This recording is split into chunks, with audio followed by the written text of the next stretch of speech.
Now here's my definition of easy. It was something I could do. I figure if it's something you can do, it's easy. But here's a little parenthesis. I worked hard at it. I made sure my disciplines were in line. I made sure my habits were good. I made sure I did all that I could. I found something that I could do, but I worked hard at it. I got up early, stayed up late, and worked hard from age 25 to 31. But what I did was easy, meaning it was something I could do. Well, you say, Mr. Rohn, if it was so easy, how come during those 6 years all those other people around you didn't get rich? Here's why. It's easy not to. How else would you describe it? That's it. It's easy to keep doing the things that don't work. It's easy to keep bad habits. It's easy not to develop the disciplines. It's easy not to. So how come I got rich and they didn't? Here's a philosophical phrase. The things that are easy to do are also easy not to do.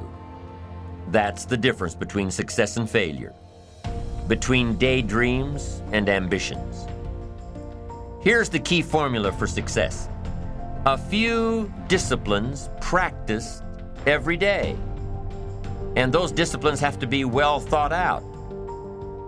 What should you spend your time doing? Don't waste your time on things that aren't going to matter. But a few simple disciplines can change your whole economic future. Future with your family, future with your business, future with your enterprise, your sales career, your management career. A few simple disciplines, a few simple habits, good habits, repeated every day. Now here's the formula for failure. Errors in judgment, repeated every day. All you've got to do is to have a few errors in your judgment and repeat them every day. I'm telling you, they'll spin out of control in 10 years. You'll end up driving what you don't want to drive, wearing what you don't want to wear, living where you don't want to live, earning what you don't want to earn. A few errors every day, bad habits every day, it's disastrous. Now here's why it's easy to repeat an error in judgment. Because failure doesn't fall at the end of the first day. Bad habits don't show their horrible results at the end of the first day, or the first week, or the first month. It's easy to get faked out. If disaster fell on us at the end of the first week, we'd change our philosophy. But it's so subtle. Errors in judgment, bad habits. They're so subtle. They get you a little off course, a little off course, a little off course. You keep drifting off course, and all of a sudden you're caught. So you've got the choice right now of one of two easies, easy to do or easy not to do. I can give you in one sentence how I got rich by the time I was 31. I did not neglect to do the easy things I could do for 6 years. I did not neglect. That's the key. I found something easy I could do that led to fortune, and I did not neglect to do it. The major reason for not having more of what you want in America, more health, more money, more power, more influence, more everything, the major reason is simple neglect. Neglect. And if you don't take care of neglect, it becomes an infection, and then it becomes a disease. So if you're in the habit of not doing it, doing all it takes to get ahead, get in the habit of doing it. Doing all it takes. That's the first benefit of positive reinforcement, building good habits. Now, the second benefit of positive reinforcement is that it creates the energy to fuel additional achievement. It gives you the drive to do more, to not only keep on doing what's right, but to do more of what's right. The disciplines that will help you grow and get ahead of it all. The knowledge that what you're doing is paying off creates more energy to keep going. How easy is it to get up in the morning when you know you're not doing all that it takes? It's not very easy at all. You can just lay there awake thinking, oh, what's a few more minutes in bed? It won't matter much anyway. Wrong. It does matter. It will matter. Now, how easy is it to get up in the morning when you're pouring it on, doing the best you can, anxious to get going, make progress toward your dreams? It's a whole different story. When you're resting to renew your reserves, it's much different than resting to avoid your day. When you're psyched up and excited for your life, when you're excited for what you've planned to accomplish for the day, it's amazing you'll wake up before the alarm clock even tries to startle you awake. Your successes fuel your ambition. Your successes give you extra energy. Your successes pave the way for more successes. It's the snowball effect. With one success, you're excited to meet another, and another, and another. And pretty soon, the disciplines that were so difficult in the beginning, the disciplines that got you going, are now part of your philosophy. How do you know when you're successful? Do you have to be a millionaire? No. All we ask of you is that you earn all you possibly can. If you earn $10,000 a year and that's the best you can do, that's enough. God and everything else will see to it that you're okay. The key is to just do the best you can. If it's $10,000 a year, wonderful. If it's $100,000 a year, wonderful. If it's $1 million a year, wonderful. It doesn't matter $10,000 a year or $1 million a year. It doesn't matter as long as you've done the best you possibly can. Earn the most you possibly can. Be the most you possibly can. And here's why. The essence of life is growth. The essence of life is growth, to do the best you can. And here's what's interesting. Humans are the only life form that will do less than they possibly can. Humans are the only life form that will settle for less. Every other life form except human beings strive to its maximum capacity. How tall will a tree grow? Approximately. As tall as it possibly can. You never heard of a tree growing half as high as it could. No, trees don't grow half. Trees send their roots down as deep as possible, stretch their limbs up as high as possible, produce every leaf possible and every fruit possible. As a matter of fact, you never heard of a human physically growing half. We keep growing until we're done. Now that's a part of life we can't control. It's genetically coded. And that's probably why we keep growing till we're done. Because we can't control that part. It's the rest of our growing that we control. The growing of our minds, the expansion of our minds, that we can control. And that's what tends to get away from us. All life forms inherently strive to their max except human beings. Now, why wouldn't human beings strive to their maximum possibility? Here's why. Because we've been given the dignity of choice. It makes us different than alligators and trees and birds. The dignity of choice makes us different than all other life forms. And here's the choice. To become part of what we could be, enough to get by, or to become all that we can be. My best advice for you is to choose the all. Earn all you can, make all the friends you can, read as many books as you can, develop as many skills as you can, see as much as possible, do as much as possible, make as much fortune as possible, give as much of it away as possible. The max, there's no life like it.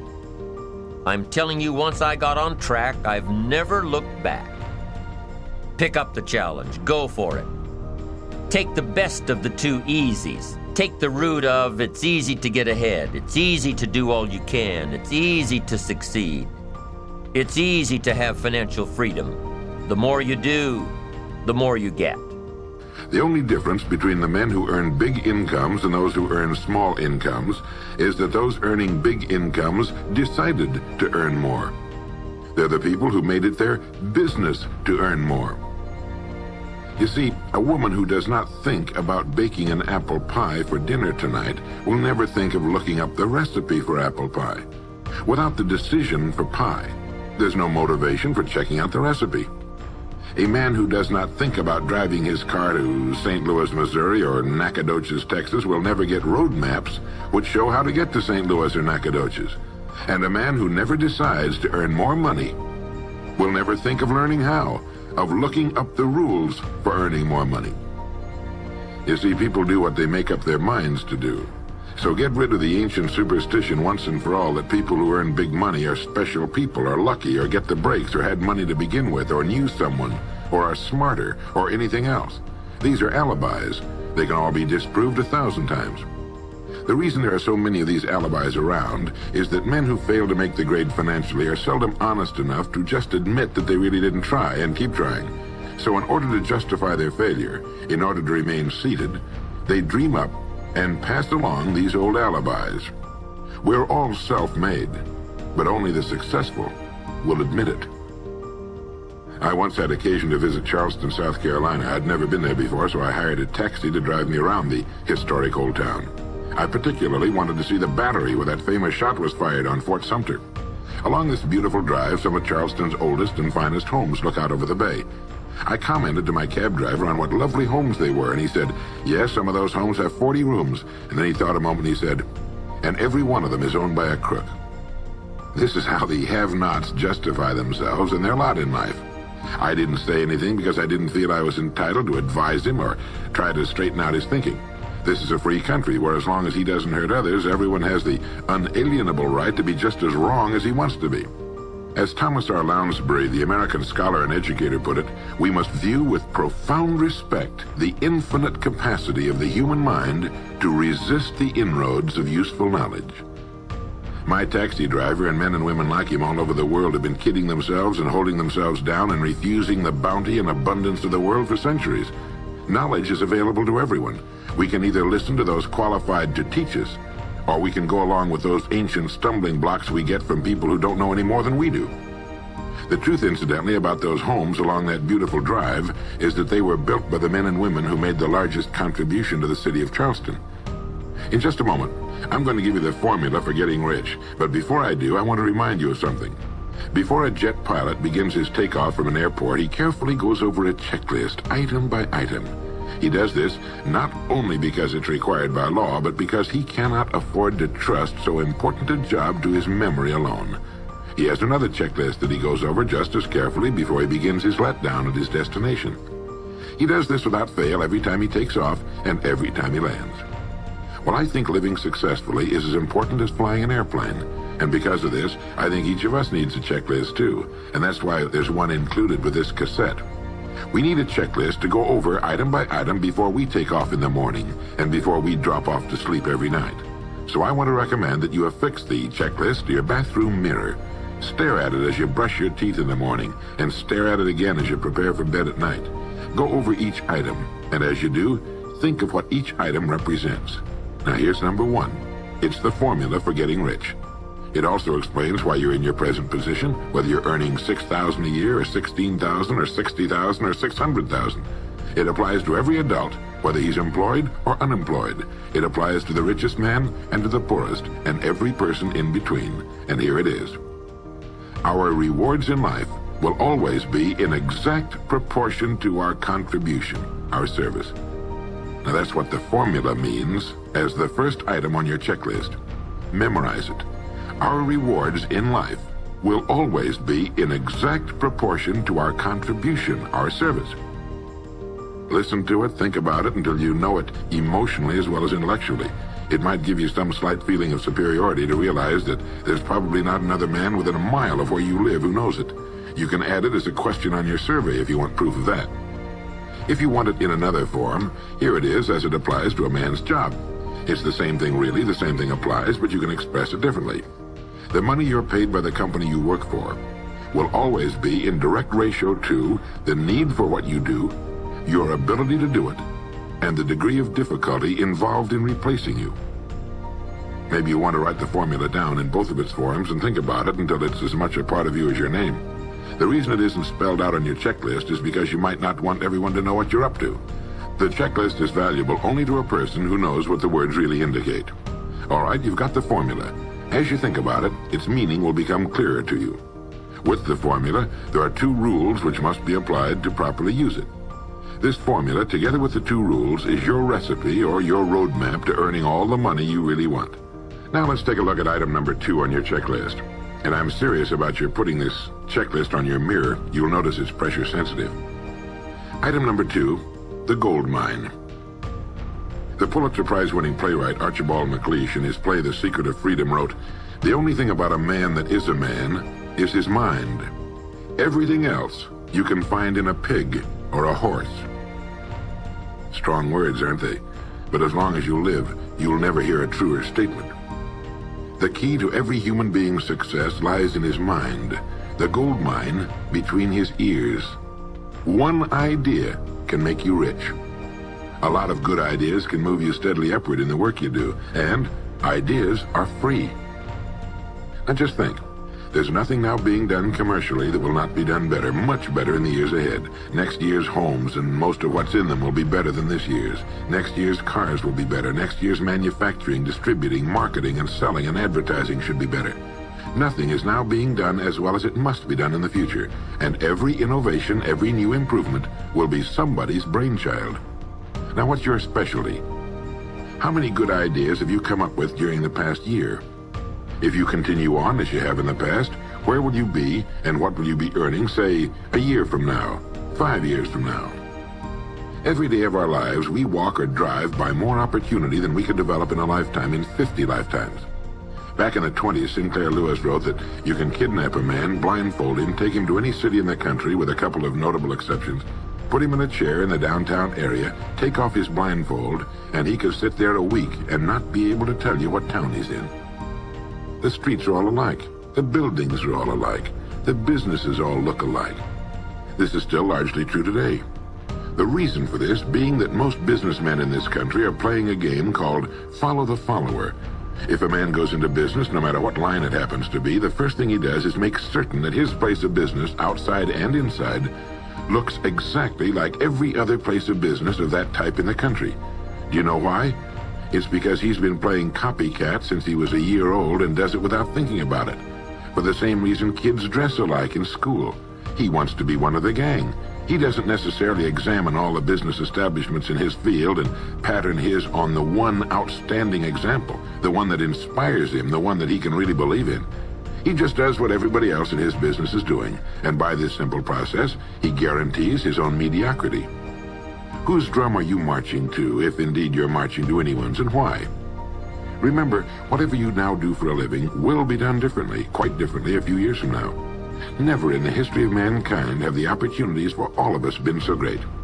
But the great majority of people will be the beneficiaries of progress, not those who bring it about. Which group are you going to belong to?